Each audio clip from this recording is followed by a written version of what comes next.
त्याच पासत पावलो हें सांगता की जर कोण तुमकां देवाचें उतर शिकयता तर तुमी ताका आदार वो करूंकूच जाय.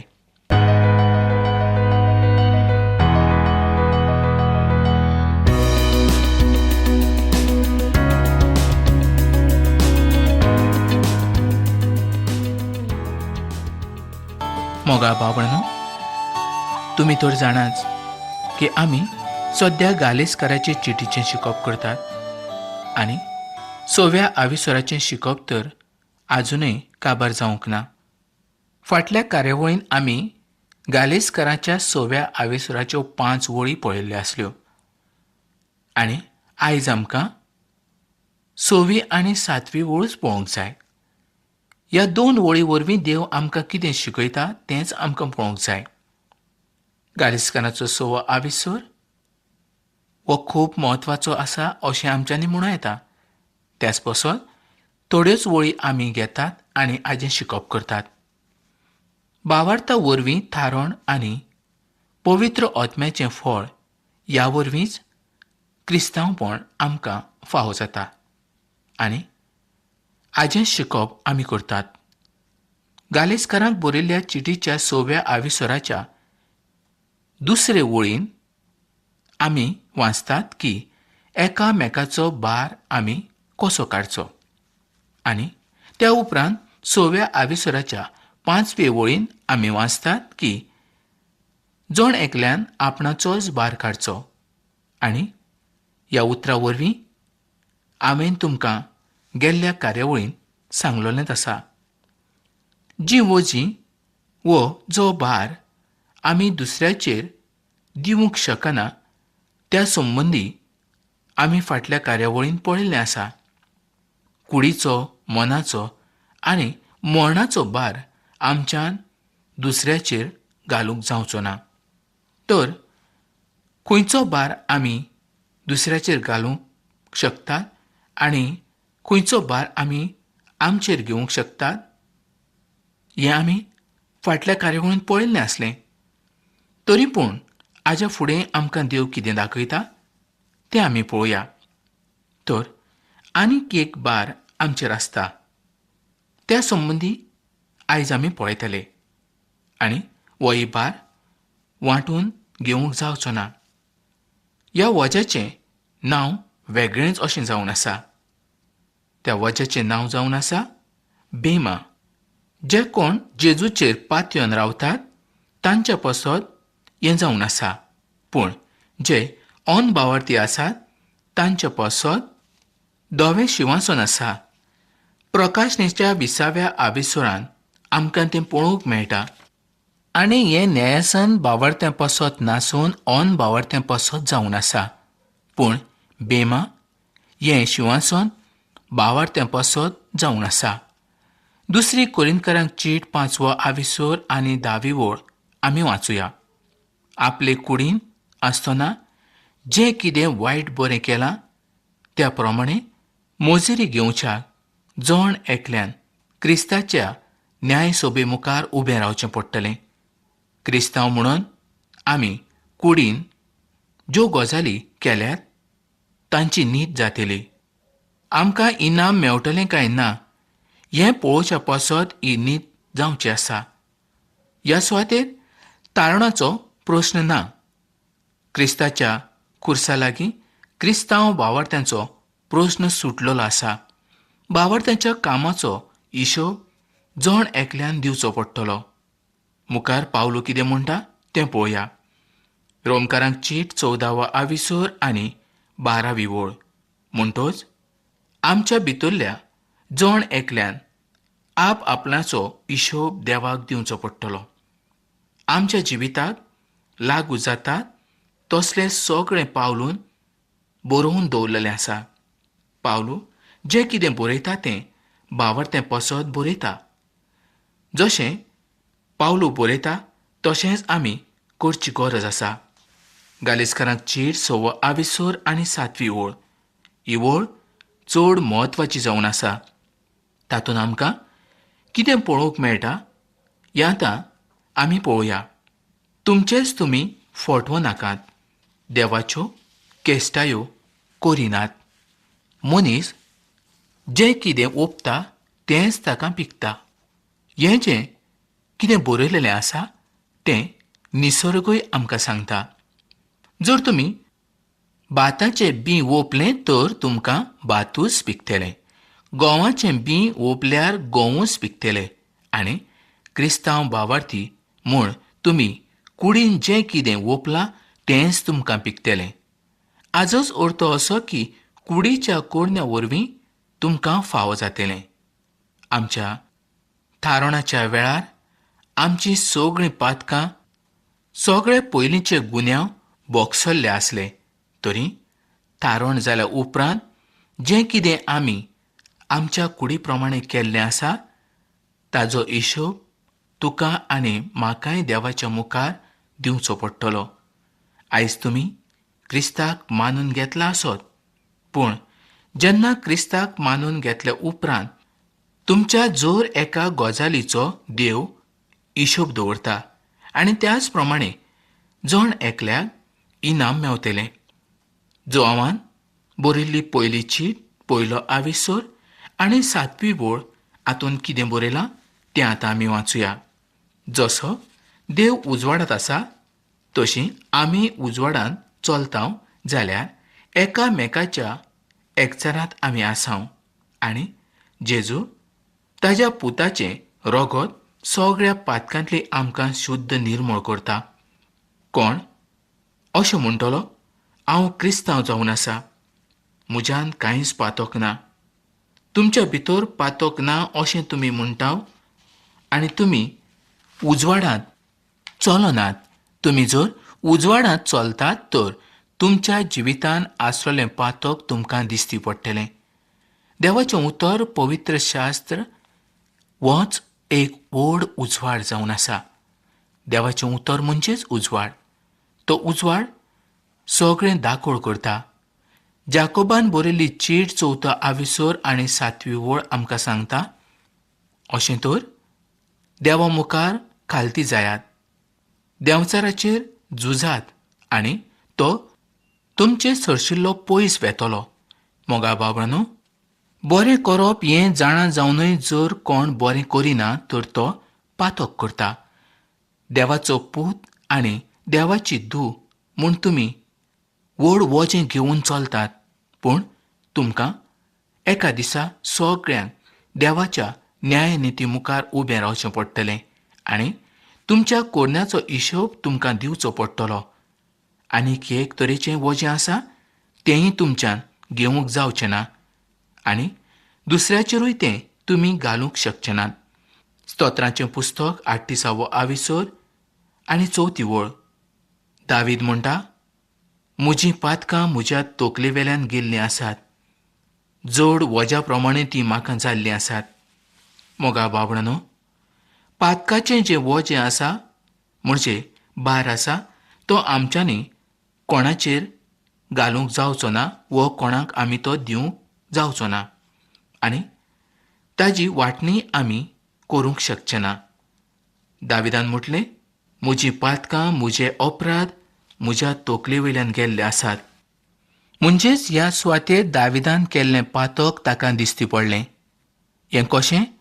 देवाच्या उतरा वरवीं ताका दिसती पडलें आनी खरेंच दाविदान तर व्हड पातक केल्लें आसलें. आयज दाविदान तें पातक मानून घेतलें आनी देवान ताच्या पातकाचें फारीकपण ताका त्याच वेळार दिलें. मोगा बाबणानो, स्तोत्राचें पुस्तकांत जर तुमी वाचून पळयलीं तर तुमकां दाविदाचें जिवीत समजून येतलें आनी दाविदाच्या जिविता वेल्यान तुमचें जिवीत खंय आसा हेंय तुमकां समजून येतलें. तुमच्या जिवितांत कसलीं पातकां आसात, तीं खंय लिपोवन तुमी दवरल्यात, कशीं तुमी तीं कबूल करूंक जाय, कोणा लागीं कबूल करूंक जाय, कित्याक कबूल करूंक जाय आनी कबूल केल्या उपरांत तुमकां कितें मेवतलें हें सगळें आमकां पवित्र पुस्तक बायबल दाखयता. मोगा बाबणानो, हांव तुमकां एकूच सांगता की पातक हें आमी एकामेकाक वांटूंक दिवंक शकना. म्हणजे पातक हें आमी दुसऱ्याचेर घालूंक शकना. पातक हें जण एकल्यान सोंसचें पडटलें आनी पातकाचें फारीकपण जोण एकल्यान दिवचें पडटलें. जाणें पातक केलां ताकाच ताजें फारीकपण दिवचें पडटलें. मोगाळ भावणांनो, एकूच अशी सुवात आसा की ती सुवात पातकाचें वजें आमी त्या सुवातेर दवरूंक शकता. आनी ती सुवात जावन आसा दोनया जेजू क्रिस्ताची. त्या सुवातेर आमची सगळीं पातकां आमी व्हरूं येता. ताजेर आमची पातकां घालूं येता. कारण आमच्या पातकां पासत तोच ह्या संवसारांत आयलो. आमची पातकां, आमच्यो गुन्यांव, आमच्यो चुको सगल्यो ताणें घेतल्यो आनी त्या खुर्साचेर तो मेलो. आयज आमकां ताणें स्वतंत्र केल्यात. तुका आनी म्हाका ताणें स्वतंत्र केल्ले आसात.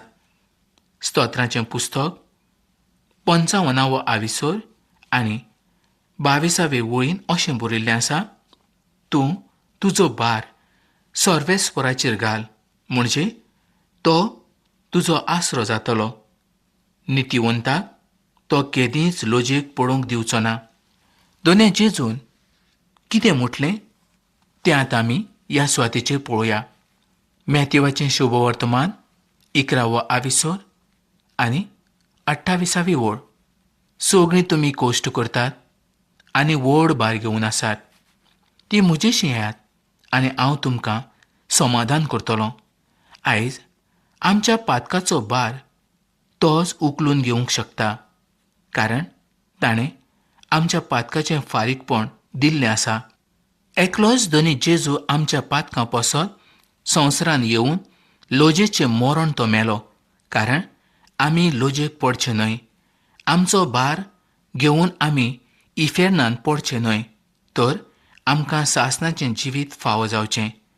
लुकाचें शुभवर्तमान हातूंत जेजून अशें म्हटलेलें आसा की आपूण शेणलोल्यांक सोदूंक आयला. मनशाचो पूत शेणलोल्यांक सोदूंक आयिल्लो आसा. मार्काचें शुभवर्तमान 10वो आविसोर आनी 45वे वळीन अशें बरयल्लें आसा, कित्याक मनशाचो पुतूच चाकर जावन येवंक ना, पूण हेरांची चाकरी करूंक आनी आपलो जीव सोमेस्तांचे सोडवणे पासत दिवंक आयलो. दोनया जेजून तुमच्या आनी म्हज्या पातकाचें फारीकपण दिलें.